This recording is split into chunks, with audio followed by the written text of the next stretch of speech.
Hello and thank you for joining us on Global Business Africa, bringing you insights into Africa's ever-changing business landscape. From Nairobi to Johannesburg, Cairo to Lagos, from the small businesses to the large corporates, we'll take you directly to the entrepreneurs making business headlines. I am Penina Karibe in the Kenyan capital, Nairobi. It's 9 p.m. here in East Africa. Wherever you're joining us from, thank you and welcome to the show. Coming up tonight, the IMF and World Bank host a high-level session on response to the Ebola crisis. Inflation levels fall in Egypt as government fights a serious budget deficit. And we focus on efforts of a young entrepreneur in South Africa determined to lift communities out of poverty.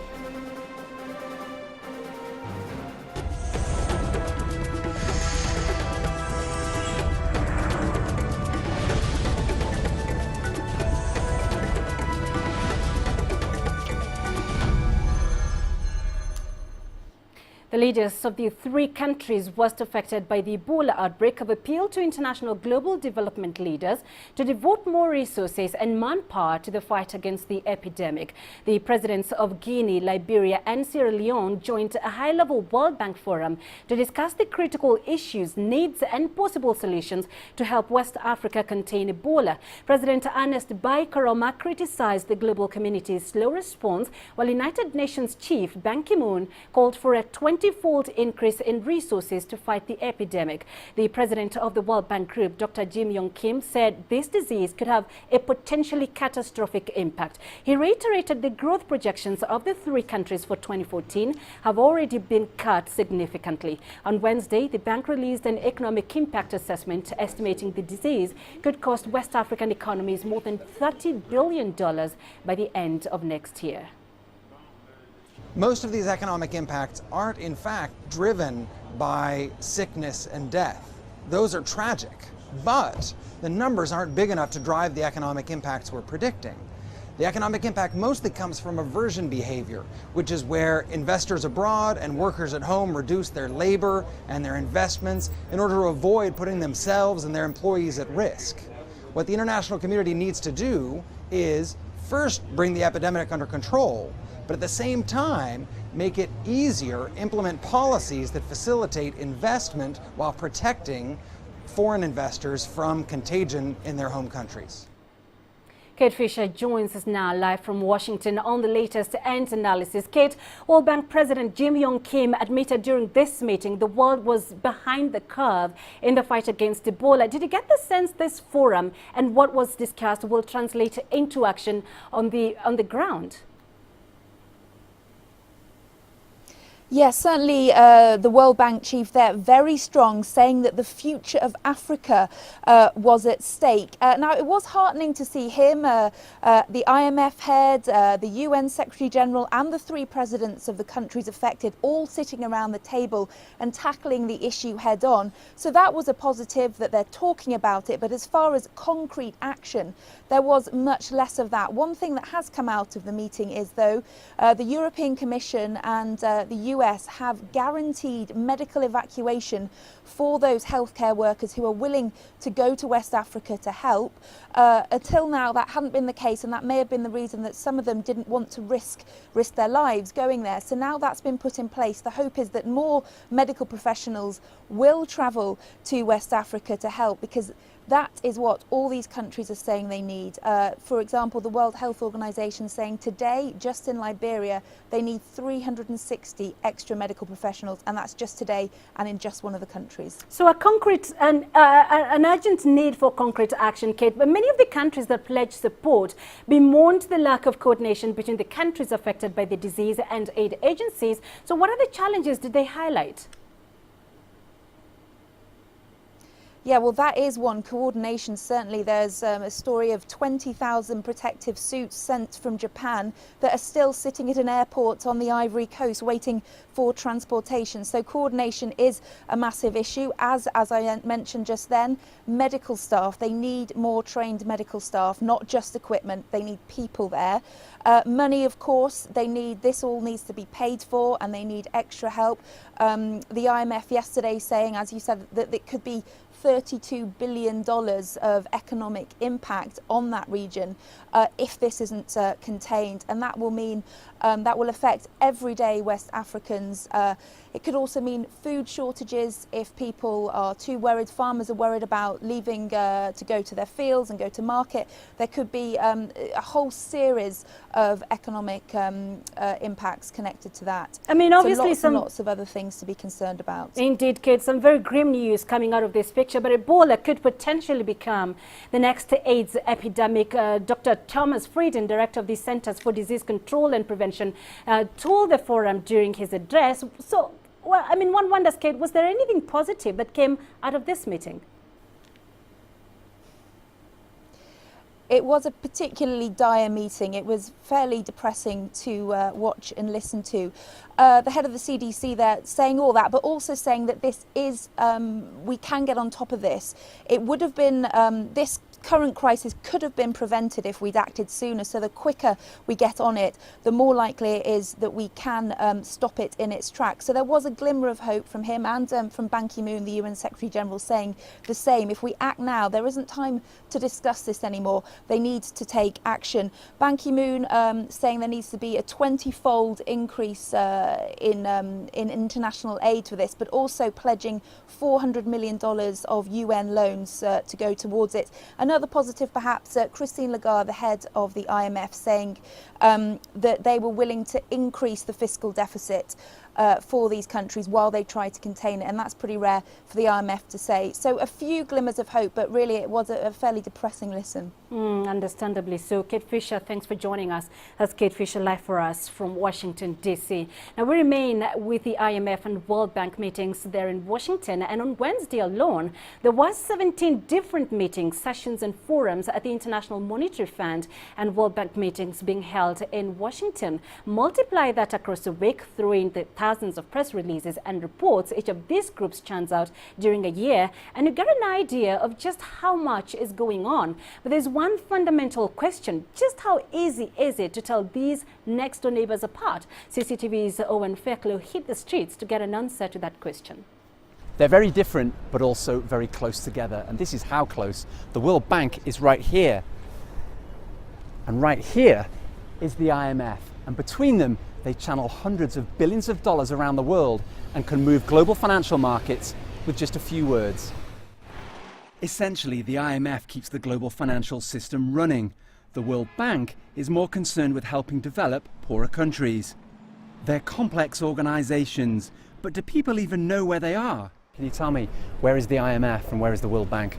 The World Bank's right over there, and the IMF, I'm not sure where that is. It's in New York, I think, but I'm not sure. I actually have to run to my dentist appointment. It's right there. Oh, it's right there. I didn't know that one, so I failed the survey. Yes, that's the World Bank and that's the IMF.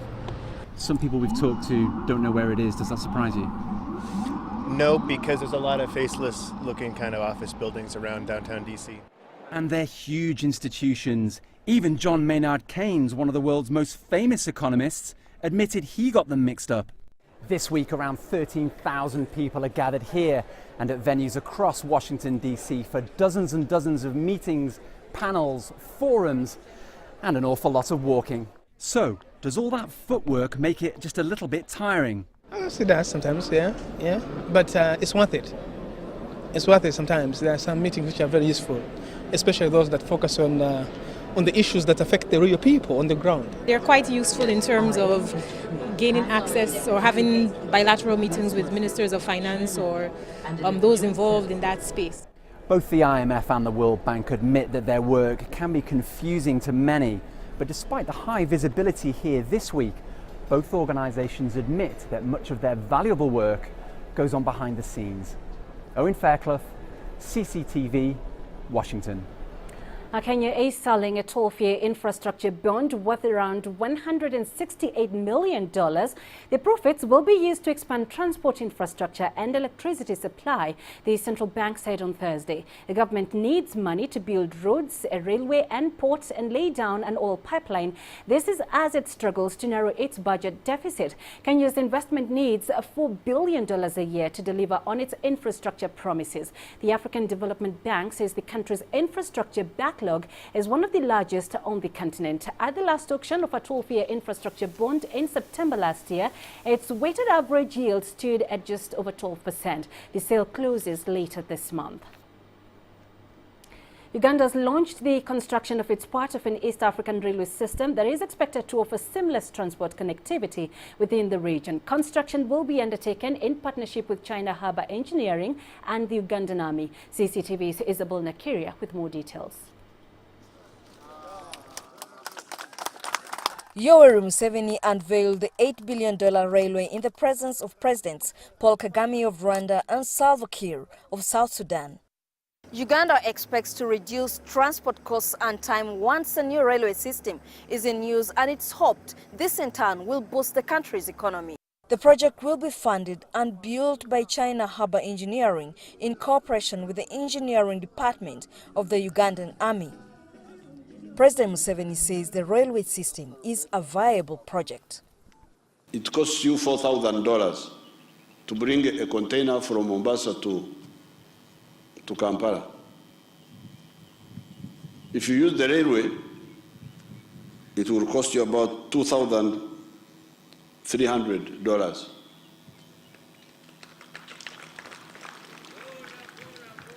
That's about 50% almost, half the cost. So that's why we are here. We are here to launch our country to a new base, our region to a new base, a base of cheaper transport and cheaper electricity, so that then we can be able to develop. Many Ugandan traders currently face the challenges of goods being diverted or robbed in transit and drivers having to make stopovers.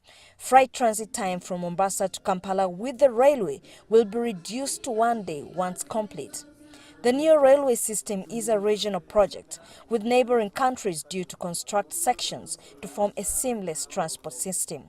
I'm very happy the East African countries are now working together.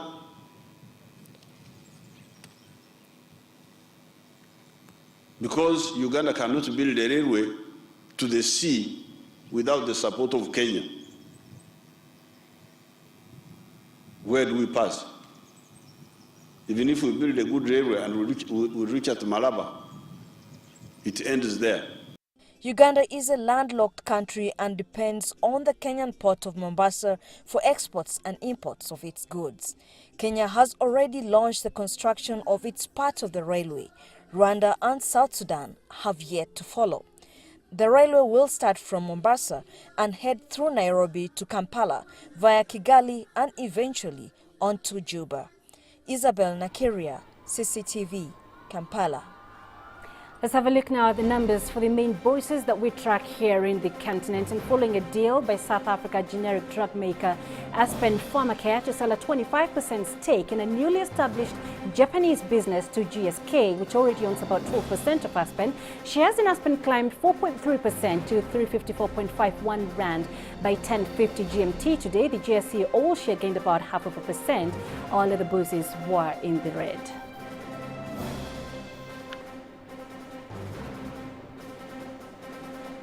Ahead on global B's, inflation levels fall in Egypt as government fights a serious budget deficit. And Kenyan students walk away with hundreds of dollars at the close of a technical skills challenge contest. Africa is on the move. It's home to 7 of the world's 10 fastest growing economies. We help you make sense of the fast-changing African business landscape. We take you where the business is happening.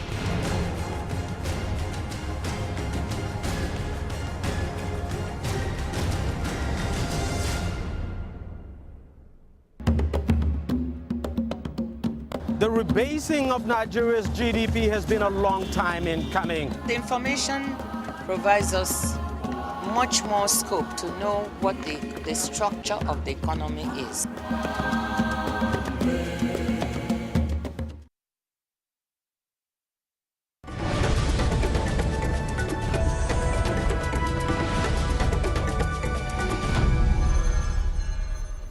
You're watching Global Biz. Welcome back. Egypt's annual urban consumer inflation fell to 11.1% in September from 11.5% in August. According to the country's statistics agency, the annual inflation reached its highest rate in nearly 4 years in November. It then began falling back until the government introduced fuel price increases in July, triggering a rise over the past 2 months. Egypt's economy has been in turmoil since a popular uprising ousted Hosni Mubarak in 2011, deterring tourists and foreign investors and straining the country's finances and foreign reserves. Well, Yasser Hakim has been following up these developments in the Egyptian economy. He joins us live now from Cairo. Yasser, has this announcement on a slight drop on inflation been a welcome announcement there in Egypt? Yes, this is positive news if you consider the situation in the past year and high inflation throughout the last 2 years, and getting a reduction in inflation in this month, in the last 2 months in particular, is important because those are 2 months where there's a lot of festivities, there's holidays, there's a lot of people traveling and celebrations. Usually in these periods of time, there's even more inflation and prices go up. But this shows that the government has managed to control the inflation at such a critical time. And if it continues on that path, it could, on the long term, try to control any further inflation that could hamper the economic efforts. However, Yasser, this comes a day after the IMF downgraded growth projections for Egypt to about 2.2% in the coming year. Is this likely to affect investor confidence?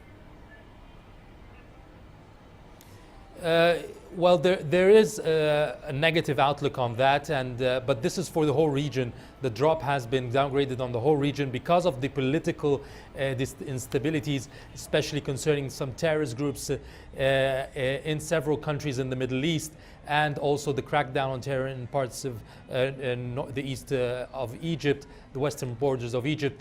But on the other side, the IMF was saying that the government has adopted economic reforms that have resulted in a stability in the economy, although there's still a lot to be done so that there will be a better outlook.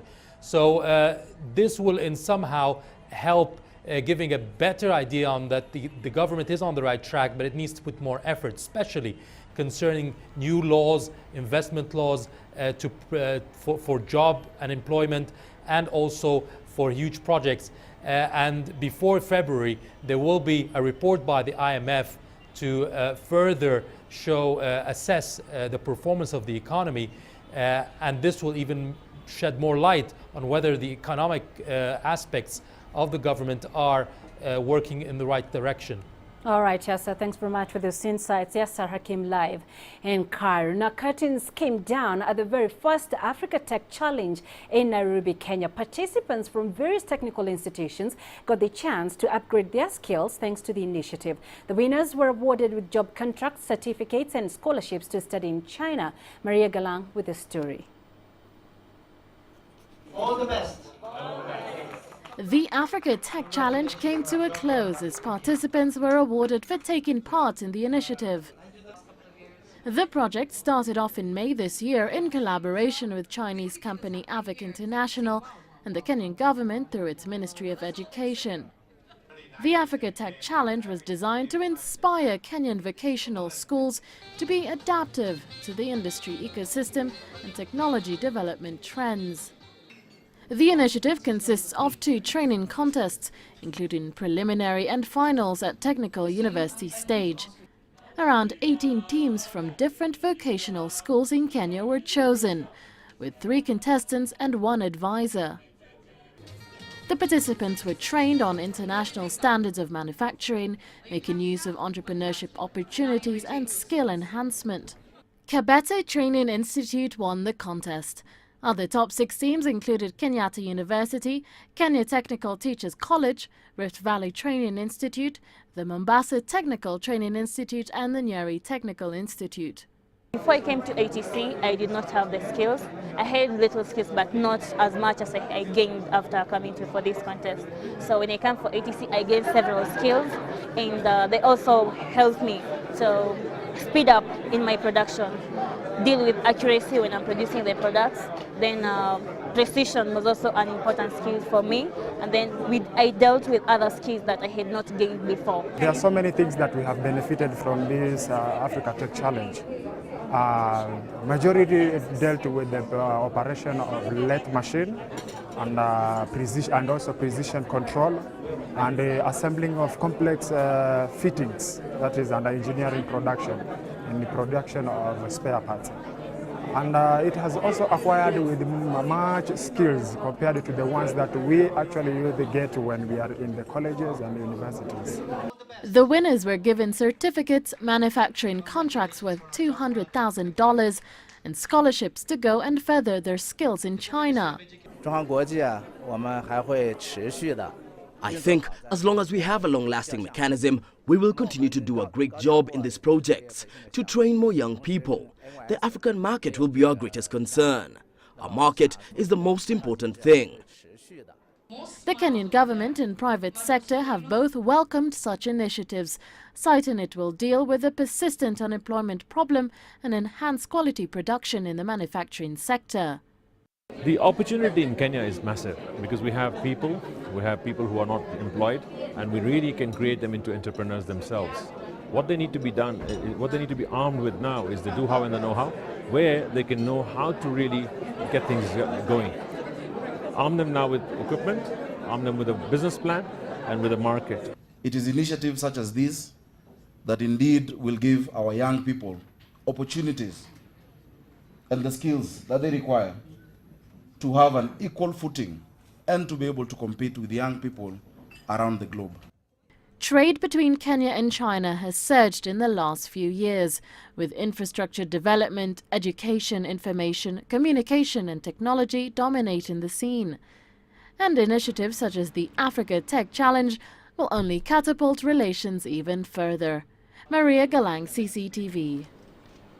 And now to Johannesburg, where the 5th event of Tech for Africa has just taken place, a 2-day survey conference that brought together hundreds of people in the tech industry, as CCTV's Julie Shire tells us.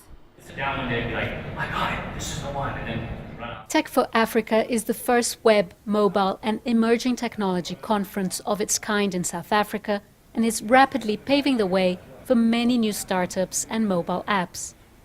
Its growing popularity has brought together people from all walks of life and serves as a platform for those in Africa to showcase their weird and wonderful ideas. Tech for Africa is a way for us to gather people that are interested in tech, to learn new stuff, meet new people, get inspired, see what's going on in the world around them. You know, so often we're stuck in our kind of, computer, and we don't figure out what's going on around us, what's important, what's not, and you end up kind of living the same cycle every day. So Tech for Africa is about bringing you out of that and sharing what's going on so that you can go back to work and be better. I really love this event because you get a lot of creative people in the room and great things happen. So I've overheard some conversations that just really excite me about the future and where we're headed. And the right things are being said. Over 2 days, this event not only inspired several entrepreneurs to present their new products, but also gave the industry a positive drive. Yes, it has been very important because we actually get to know what other people, what other groups actually do, other companies are doing in African market, which is really growing very fast. So it's really inspiring. I've been listening to some speakers for now, and yeah, I'm looking forward to it, and it's really nice to be here. The main thing about Tech for Africa for me is it gives a chance for everyone to show what you're working on. Because at the end of the day, we're all tech fanatics, we all love digital, we all love where South Africa is progressing to. And I think events like these actually give us a great platform to showcase what we're working on. Tech for Africa's goal is very simple. It hopes to have people walk away from here informed, entertained and inspired, and ready to make a positive change in Africa's technology. Julie Shire, CCTV, Johannesburg. Right, let's take a look at commodities now. On the global forecast remains on crude oil. The question on every market watcher's lips is just how far will these prices fall? Well, today, Brent crude touched 86.74, with punters betting that this price will slide even further in coming days.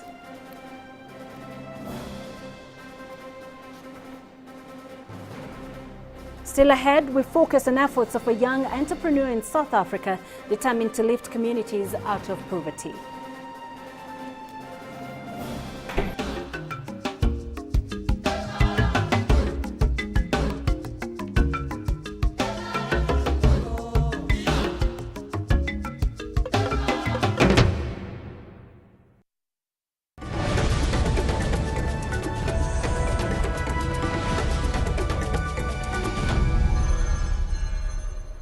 Welcome back to Global Biz.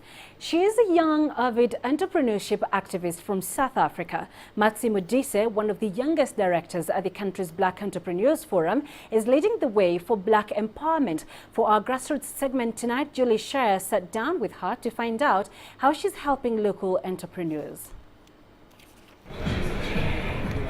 Matsi Modise is not even 30 years old, but is already National Executive Director of the South African Black Entrepreneurs Forum. She is fulfilling her dream of finding a solution for her country's high unemployment problem and hoping her generation drives it. I decided that I'm going to be part of the solution. I'm going to be part of a forum that supports Black enterprises. And I always maintain that, empowering Black SMEs in South Africa is not charity. It's also a socio-economic imperative. It's not charity. If we do not deal with this problem now, there will be high amounts of unemployment. There will be high amounts of crime. SABEF, the South African Black Entrepreneurs Forum, is here to promote, inspire, and to grow entrepreneurship in the country, because that is the future of what our country needs. We need people that are innovators. We need people that have crossed the digital divide. We need to merge the economies from engaging Black SMEs into the mainstream economy. We are the best, if not the only platform to come to in South Africa. We understand the underserved community, their needs. We understand the gap, the digital divide. So we find very creative ways of engaging people in far-reaching places of our country. Matsi believes that this organization has the ability to shape the future of South Africa, and that many of those who can contribute to the change are living in townships. The best way to engage and integrate with the township economy is by understanding them, their needs, where they're from, and where we should be driving them into. I would like to tell the world that South Africa is coming up. South Africa has many, many young people like myself that are passionate, that are educated, and that want to make a difference. So yes, we are coming, and we're going to integrate ourselves into the rest of the continent.